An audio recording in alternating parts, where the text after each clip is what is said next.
principales. Muchas gracias por esa información, Guillermo. Así es, se está trabajando sobre el informe final.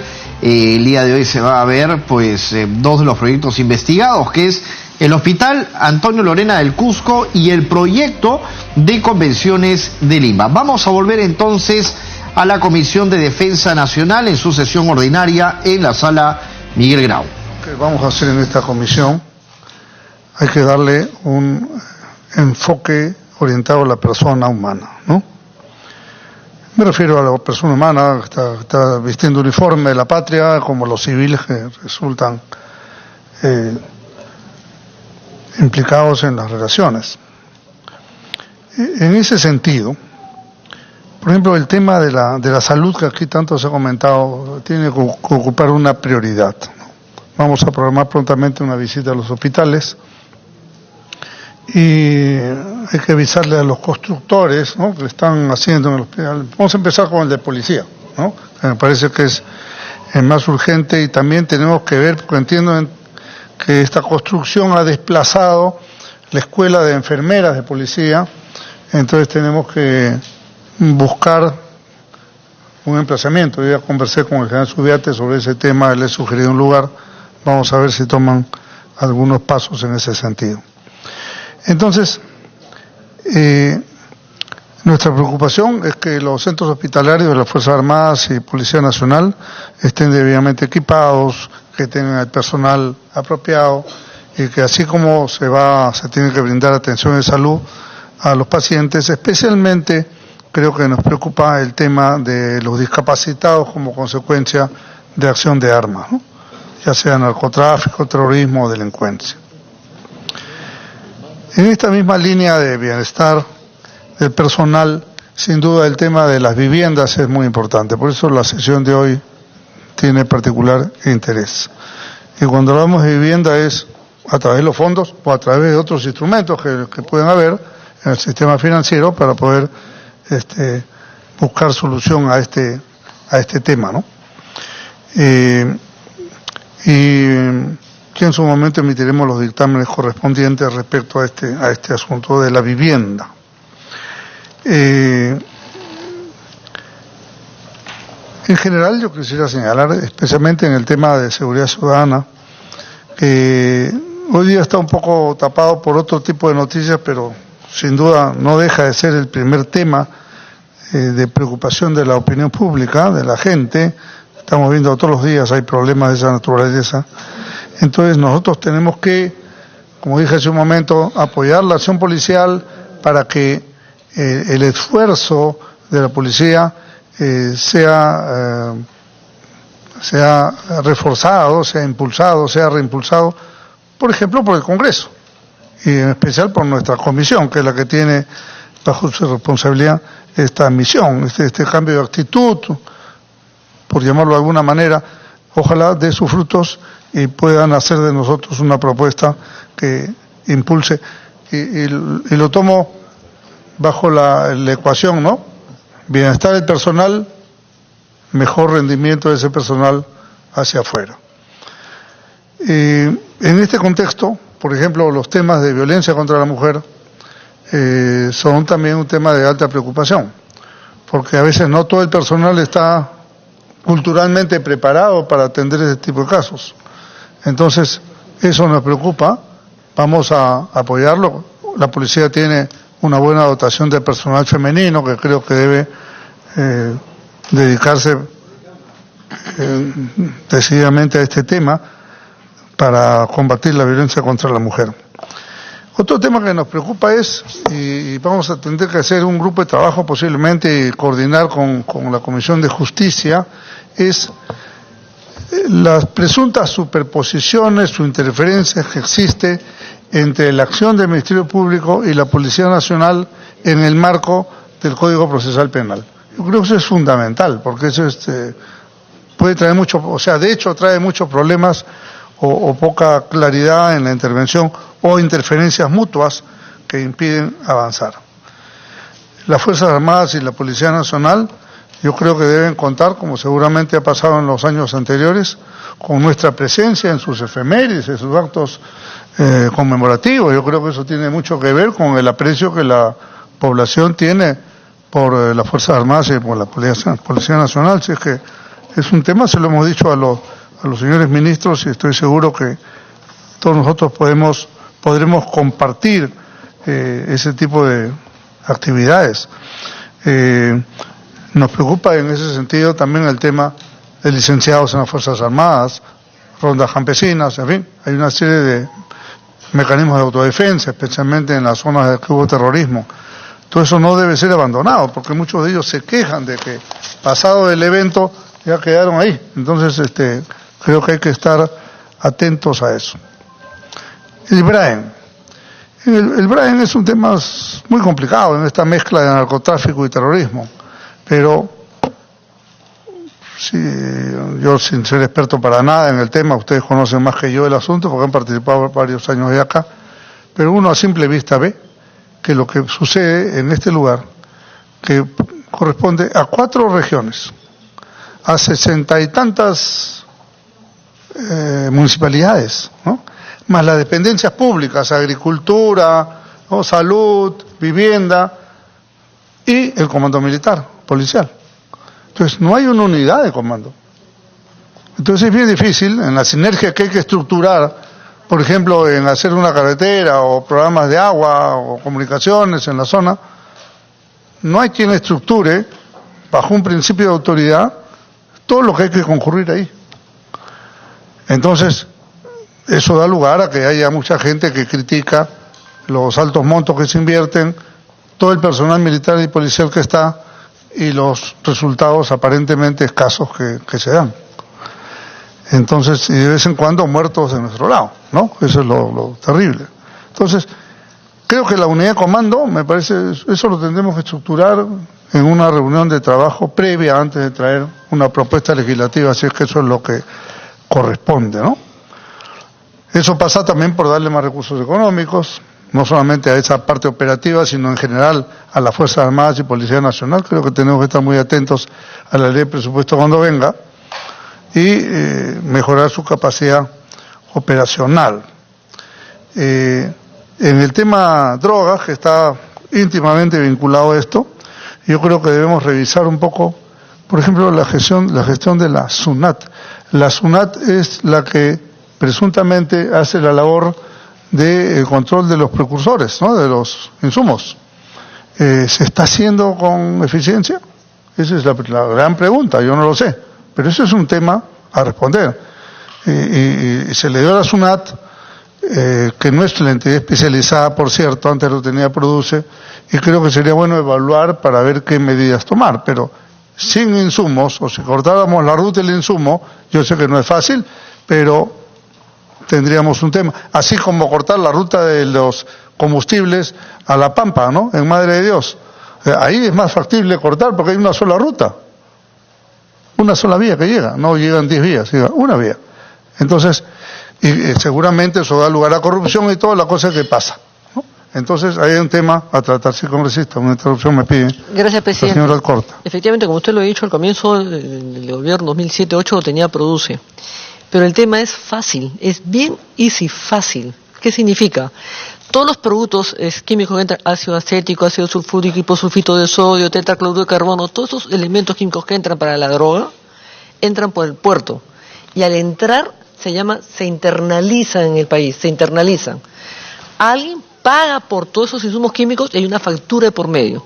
Ese alguien debe ser seguido por la SUNAT, porque ese alguien le vende después a terceros, donde tiene que seguir con las facturas, para saber, porque todos los insumos químicos no hay forma que vayan a hablar. Hay empresas que tienen teñidos químicos, de todo, no hay forma. O sea, no es tan complicado. La SUNAT tiene que hacer su chamba, porque eso es fácil seguir. Desde el primero que recibe es 1 o 2, ahí sale el seguimiento. Y con respecto a la gasolina, el querosene, eso sale de Talara. Es como la culebra de Puno, la culebra sale con los camiones por toda la carretera.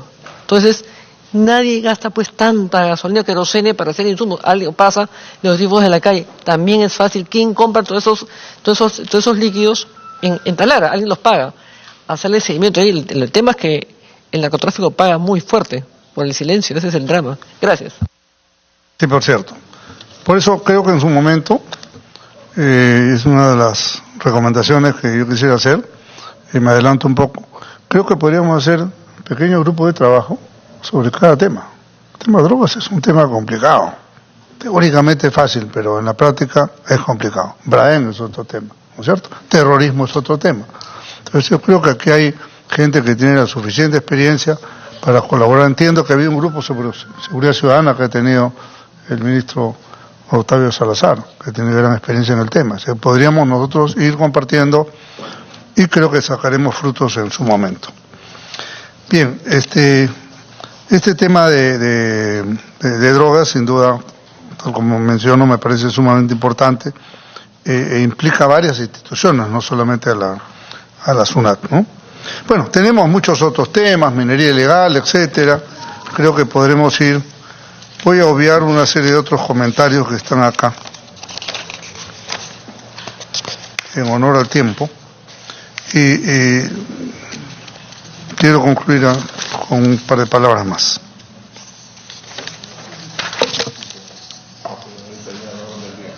La necesidad de hacer las reuniones de orden temático me parece que son vitales conforme lo sugerí al principio. Todos los que tengan interés en el tema, programaremos reuniones de trabajo en los lugares que sea pertinente, que no tiene que ser necesariamente en el Congreso, para poder coordinar, concretar ideas y plasmarlas en proyectos que los podríamos presentar también corporativamente, porque esa es la idea. No se trata de que alguien se lleve las cosas, sino que podamos compartir. Y segundo, los grupos de trabajo específicos, ¿no? Como ya lo he mencionado. Creo que seguridad ciudadana, quizás del debate podamos sacar unas mejores ideas, pero podemos empezar ratificando eso de seguridad ciudadana y creando uno o dos grupos más, ¿no? El tema drogas y el tema terrorismo, por ejemplo, son dos temas muy exigentes que requieren que nuestra comisión esté con un grupo especializado corto, ¿no? Evaluando este tema permanentemente. Muy bien, yo ahí paro en lo que se refiere a mi informe en el primer punto. Si desean algunos comentarios, señores congresistas, ahorita vamos a pasar. Antes de continuar, permítame, porque disculpen la omisión, se incorporó oportunamente a la sesión el congresista César Segura, secretario de la comisión, Elar Melgar, Richard Arce, Miguel Castro, que fue el primero que ingresó, y Villavicencio, que también estuvo hace un momento casi retirado, pero seguramente va a volver. Muy bien. Y sí, lo que pasa es que se había puesto tan lejos que no la reconocí. Bienvenida, señora Letona. Muchas gracias. Es que el rojo... Seguimos.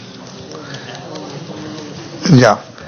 Ahora sí, en orden nos toca continuar o tomar el tema de los fondos, ¿no? El coronel Bojorquez había hecho una... Coronel, le ruego su intervención, haga un resumen de un par de minutos para poner en autos a los congresistas que llegaron después de su primera intervención, por favor. Con mucho gusto, señor presidente. No, lo que yo comentaba al inicio era que, al menos en el Ejército, el fondo ha venido desde su creación solucionando los problemas y viviendo al personal. Definitivamente esto de acuerdo a las capacidades económicas que tenía, porque si nosotros nos remontamos a 30 años atrás, los sueldos del personal militar eran bajos y por ende el porcentaje del 5% también, ¿no? En esas épocas nosotros no podíamos acceder a créditos bancarios, pero sin embargo el fondo construía y solucionaba de acuerdo a la escala de sueldo de esa época, a tal punto de que los proyectos de vivienda, pues los costos salían a $100 mensuales, $90 mensuales, ¿no? Ahora la situación ha cambiado. Los últimos años, 6 últimos años, los sueldos se han incrementado y definitivamente el fondo se empieza pues también a capitalizar, ¿no? Entonces, en el caso del Ejército, nosotros, por ser la fuerza terrestre, contamos con la especialidad de ingeniería militar. Entonces eso nos permitió a nosotros enfocar ¿no? La manera de solucionar el problema de vivienda mediante construcciones realizadas por los efectivos militares. Y por intermedio esto es pues una administración directa. ¿Qué permitía esto? Que los programas de vivienda sean definitivamente económicos, ¿no? Ahora que nosotros contamos con más recursos, ¿no? Estamos planificando hacer proyectos masivos. Nosotros tenemos para el año 2019, por ejemplo, el proyecto Alameda Rima, que es para técnicos y suboficiales, el cual consta de 800 departamentos. Estos departamentos van a costar 102.000 soles. Entonces, definitivamente, para el sueldo que ellos tienen, este es un precio muy, muy bueno, ¿no? Para oficiales tenemos previsto en los 2 próximos años la construcción de 1.400 viviendas en el distrito de Pueblo Libre, ¿no? Entonces, pero esto, ¿por qué se debe? Porque justamente los sueldos han mejorado, el fondo se ha capitalizado, ¿no? Y tenemos más ingresos para solucionar los problemas. Ahora, antes...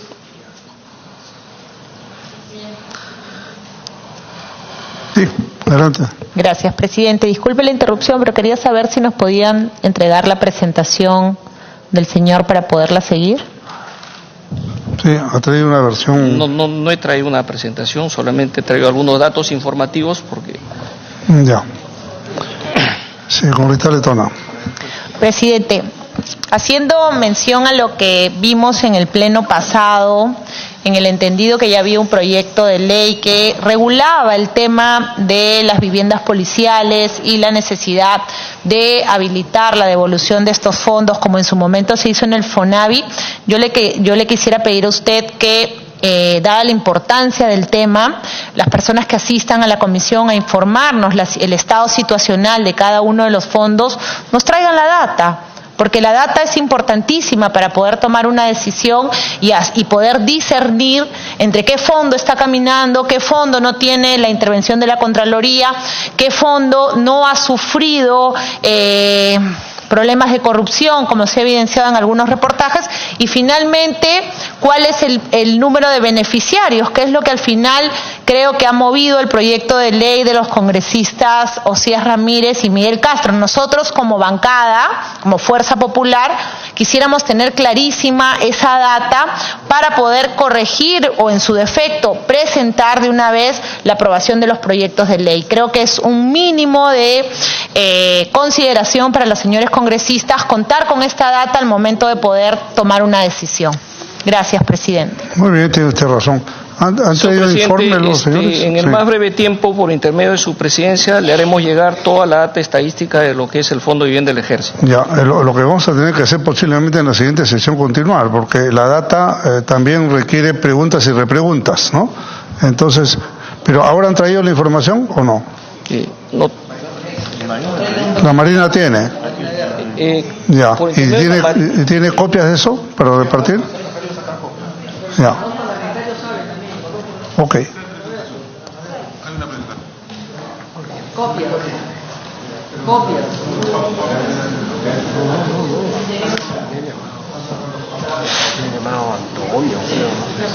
Señor Ramírez. Presidente, yo como autor del proyecto quiero comentarle que en la Comisión de Vivienda el año pasado y en la Comisión de Defensa con el anterior presidente, con el congresista Vázquez, se le citó a los miembros administradores de estos fondos en forma reiterativa y ningunos, salvo la policía, que tuvimos un foro, se hicieron presentes. El resto no, brillaron por su ausencia. Lo que dice el coronel, que los fondos funcionan a la perfección, pues déjeme decir que yo tuve una reunión con su general, comandante general del Ejército, y él me manifestó que estaba en total acuerdo en la devolución de estos fondos, porque era incontrolable, ni él estaba de acuerdo, inclusive se había construido unas viviendas y querían que él vaya a entregar las llaves. Entonces dijo, no hermano, tú anda a entregar las llaves y entrégalo de noche, porque yo no quiero estar en esa entrega, porque estaban mal construidos, ¿no? El comandante general del Ejército, el actual, claro, sí, estudió. Entonces, miren, el quien le habla, como lo dije en la exposición en el pleno, Fui miembro de las Fuerzas Armadas. Fui suboficial del Ejército. Mi promoción va a cumplir 20 años, o bueno, ya cumplió más de 20 años de servicio. Ninguno de ellos ha sido beneficiado de este fondo. Pero sin embargo, les cuentan el 5% de sus haberes en una forma obligatoria. Y al final, cuando ellos se van a jubilar, no tienen ni la casa ni la devolución de sus fondos. Les pregunto a ustedes, señores congresistas, ¿eso es justo? ¿Podemos apoyar algo así? Innumerables reportajes televisivos, periódicos, del mal manejo de estos fondos se han dado, pero han quedado ahí. Ahora, miren, desde el año 2002 hasta la actualidad 2017, 19 proyectos de ley para la devolución de estos fondos, porque algo no funciona bien, pero nunca ha prosperado. Siempre ha quedado, bueno, en las comisiones y ahí ha quedado archivado. Ha llegado el momento de hacer justicia.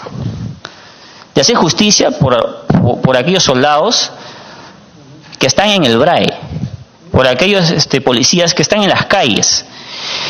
2 años trabajando este proyecto de ley. Y lo he hecho de la mano del Ministerio del Interior y el Ministerio de Defensa, recopilando información. La Contraloría también ha intervenido en los 3 fondos y también tenemos información de ellos que fue remitido en su momento al presidente de esta comisión de la legislatura pasada, a Velázquez.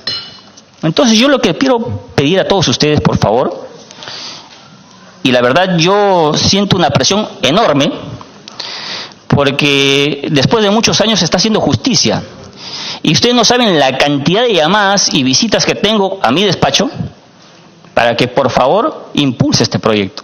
Entonces yo, señor presidente, le quiero pedir celeridad en este proyecto y que el texto sustitutorio que quedó pendiente tomamos consenso y pues no se demore mucho. Todos los datos, después de que ellos exponen, de repente en algún momento, si ustedes gustan, me vuelven a invitar a mí, yo tengo toda una exposición que lo vengo dando en las comisiones o en cada exposición que yo tenga, de cómo es el manejo de estos fondos, para volverlas a hacer. Sí, me pide una interrupción el congresista Castro. ¿Cómo no? Gracias, congresista. Presidente, yo creo que con el ánimo de que esto sea una cuestión discutible, teniendo como base y referencia información de ambas partes, ¿no? Finalmente, el congresista sí tiene información y, como usted bien mencionó, podría hacer repreguntas y preguntas respecto a la información con una presentación con mayor información. Yo le pediría respetuosamente si se suspende y que nos traigan la información el día lunes y un tema bien preparado y bien sustentado, podríamos abrir el debate y que finalmente podría usted rápidamente llegar a determinar un dictamen. Y creo que es lo más lógico. Si no trae una presentación, sacar copias ahorita para entregarnos copias de presentación. Yo creo que no se ve bien, ¿no, presidente? Gracias, presidente. La congresista, ¿me pidió una intervención, congresista? El señor Tubino, termina el congresista Ramírez. Bueno, yo termino reiterando, por favor, la celeridad en este dictamen sustitutorio y decirle al personal de las Fuerzas Armadas que ha llegado a hacer justicia, ha llegado el momento de hacer justicia y a quien les representa vamos a luchar para que esto sea realidad. Muchas gracias, señor presidente. Bueno, celeridad le estamos poniendo, al punto que es el primer tema que tratamos en la primera sesión de la comisión. O sea que no, en ese sentido está usted servido. Congresista Tubino, por favor. Sí, muchas gracias, señor presidente. Yo lo que quiero afirmar acá es que efectivamente acá tenemos 3 fondos en las Fuerzas Armadas y un fondo en la Policía.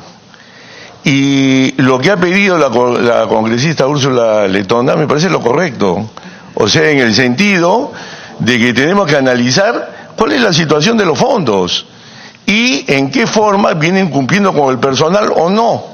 Y entonces, no necesariamente el funcionamiento de un fondo, si no estuviera por gestión de la mejor forma administrado, no tiene que arrastrar a los demás fondos. Entonces es el tema que hay que tener en consideración. Por ejemplo, yo voy a hacer mención a algunos datos. Si hoy día un efectivo de las Fuerzas Armadas, por ejemplo, en este caso yo voy a especificar de la Marina, quiere conseguir un préstamo para vivienda, quiero yo un préstamo de 200.000 soles para una vivienda. Muy bien. Voy al sistema financiero y si yo soy, por ejemplo, un técnico supervisor primero que gano 2.668 soles, que es el máximo grado, más el bono que le dan de 1.300, 3.968 soles. Ya, con eso voy al sistema financiero y el sistema financiero no me presta absolutamente nada, porque con ese sueldo que él recibe no es proclive a ningún préstamo en el sistema financiero. Primer punto importante. Y por otro lado, si pudiera acceder a un préstamo financiero, es siempre superior la tasa al 9%. En el caso de, por ejemplo, el Fondo de Marina, presta al 4.5%. Si yo quiero comprar una casa o un departamento o lo que fuera, yo no pago cuota inicial, no me exige el Fondo de Vivienda de la Marina aportar cuota inicial, sí me exige el sistema financiero. Por otro lado, con el monto que gano, el Fondo de Vivienda, por ejemplo, de Marina, en el máximo grado te puede prestar hasta 600.000 soles. Y en el máximo grado de oficial, 600.000 soles. En el máximo grado de personal subalterno, 210.000 soles. Todo de acuerdo a lo que uno percibe. Si yo fuera con ese monto de lo que gano, si por fin me pudieran prestar en el sistema bancario, Interbank lo máximo que le prestaría al máximo grado de la Marina es 297.000 soles. Interbank, Banco de la Nación, 366.000, Continental, 315.000, pero el Fondo de Marina te da 600.000. Y entonces, y en el personal subalterno, el Fondo de Marina te puede prestar 210.000 soles, si fueras al sistema financiero, Interbank 106.000 soles, Banco de la Nación 130.000 y Continental 112.000. Entonces, acá lo que estamos viendo que es un fondo solidario, pero bien administrado, puede apoyar mucho en lo que es construcción y acceso a la vivienda, que no va a poder acceder el personal a la vivienda si no tiene acceso a un préstamo de esta categoría, con bajo interés. Y eso es lo que se viene haciendo. Por otro lado, decirles que en el Fondo de Marina, en estos últimos años, lo que en 30 años se ha apoyado a 8.742 personas con un monto de 635 millones de soles. Entonces, si el día de mañana uno dijera que también recojo yo el tema humano, ok, yo estoy en un fondo solidario, pero en ese fondo solidario, si a mí, yo me he pasado mis años de servicio en activo y me han descontado, y al final no he accedido al préstamo, yo puedo seguir aportando en el retiro y luego de todas maneras voy a acceder al fondo. O sea, no es que yo me quede en el aire, o sea, yo puedo acceder al fondo siendo una persona que ya inclusive pasaba al retiro. Ahora, si yo me retiro del fondo cuando he pasado el retiro y ya no quiero seguir aportando, entonces podría darse la situación, pero que el fondo bien administrado sí funciona, y por eso me parece muy bien que analicemos antes de tomar decisiones que puedan afectar la consecución de una vivienda para el personal de las Fuerzas Armadas y de la Policía, analicemos su situación financiera ahora y no actuemos con el corazón basado en un sentimiento sin tecnicismos. Gracias. Sí, congresista Salazar. Muchas gracias. Creo que ahí entraremos a la... Muchas gracias, señor presidente. Considero yo que hay que escuchar primeramente, por favor, y que todos y cada uno, como ya se ha dicho, que traigan toda la información con la finalidad que se pueda ilustrar a todos y cada uno de los integrantes de la comisión. Yo creo que por ahí, presidente, deberíamos empezar para darle orden al tema y que ellos tengan la oportunidad de poder expresarse a efectos de que confirmamos lo que pueda decir el presidente el congresista Ramírez, que ha presentado este proyecto de ley, y puedan, obviamente, o si no, en todo caso, darle la razón a quien la tenga. Pero creo que se hace necesario de que se exponga a efectos de poder contrastar lo que indica el señor congresista y obviamente lo que indican los fondos. Eso es todo, presidente. Muchas gracias. Vamos a ir agotando el debate.